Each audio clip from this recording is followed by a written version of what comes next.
નમસ્કાર મિત્રો, અમારી આ ચેનલમાં તમારું સ્વાગત છે। મિત્રો, અત્યારે હાલની સૌથી મોટી અને દુઃખદ ખબર સામે આવી રહી છે। ત્યારે મિત્રો આપને જણાવી દઈએ કે વિશ્વના સૌથી વૃદ્ધ વ્યક્તિ જ્હોન ટેનિસ વુડનું 112 વર્ષની વયે નિધન થયું છે। ગિનિસ વર્લ્ડ રેકોર્ડે મંગળવારે એક નિવેદન જારી કરીને આ જાણકારી આપી છે। GWRએ કહ્યું કે જ્હોન ટેનિસ વુડનું 25 નવેમ્બર 2024ના રોજ ઇંગ્લેન્ડના સાઉથપોર્ટમાં એક વૃદ્ધાશ્રમમાં નિધન થયું હતું। તેઓ તેમના નિધન સુધી સંગીત અને નૃત્યનો આનંદ માણ્યો હતો।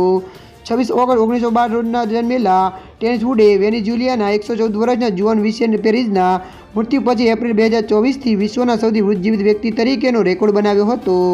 ત્યારે મિત્રો, મળતી માહિતી પ્રમાણે વધુ આપને જણાવી દઈએ કે ગિનિસ વર્લ્ડ રેકોર્ડ મુજબ ટેનિસ વુડ પાસે આ વિશે કોઈ ચોક્કસ માહિતી નથી કે તે આટલા લાંબા સમય સુધી જીવિત રહેવામાં કેવી રીતે સફળ રહ્યા। તેઓ તેને ભગવાનની કૃપા ગણાવતા હતા। ત્યારે મિત્રો, હાલ માટે આટલું। મળીશું નવી અપડેટ સાથે। જો વિડીયો તમને પસંદ આવે, લાઇક, શેર અને સબસ્ક્રાઈબ કરી નાખજો। ધન્યવાદ।